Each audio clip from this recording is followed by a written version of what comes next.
ప్రత్యేకంగా తులారాశి వారికి ఎవరైతే ఉద్యోగం కోసం ప్రయత్నిస్తున్నారో, అంటే చదువుకుంటారు. చదువుకొని ఖాళీగా ఉంటారు. కొందరు మాస్టర్స్ చేస్తారు. మాస్టర్స్ చేసి ఉద్యోగం దొరకకపోవడం. కొందరు సివిల్స్‌కు ప్రిపేర్ అవుతుంటారు. ఐఏఎస్, ఐపీఎస్ ఎగ్జామ్స్‌కు ప్రిపేర్ అవుతుంటారు. గ్రూప్ 1, గ్రూప్ 2 ప్రిపేర్ అవుతుంటారు. వాళ్ళకి ఏదో ఒక మార్కు, 2 మార్కులలో మిస్ అయిపోవడం, కష్టపడి చదువుతారు గానీ ప్రతిఫలం దక్కకపోవడం.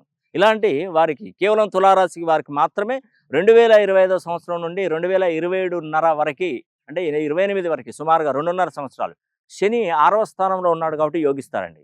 మీరు రాసిపెట్టుకోండి. మీరు ఖచ్చితంగా మీకు గవర్నమెంట్‌కి సంబంధించిన జాబ్ కావాలని కోరుకుంటే అది ఖచ్చితంగా మీకు నెరవేరుతుంది, వస్తుంది. అదేవిధంగా ప్రైవేట్ జాబ్.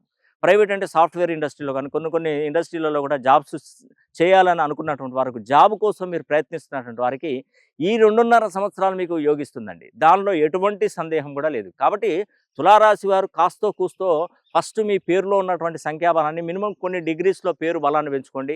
అదేవిధంగా మీ బర్త్ నంబరు, డెస్టినీ నంబరు, రాశి, నక్షత్ర లగ్నానికి మీ పేరును మినిమమ్ కొన్ని డిగ్రీస్‌లలో కూడా ఉండగలిగితే మాత్రం ఖచ్చితంగా మీరు జాక్‌పాట్ కొడతారు.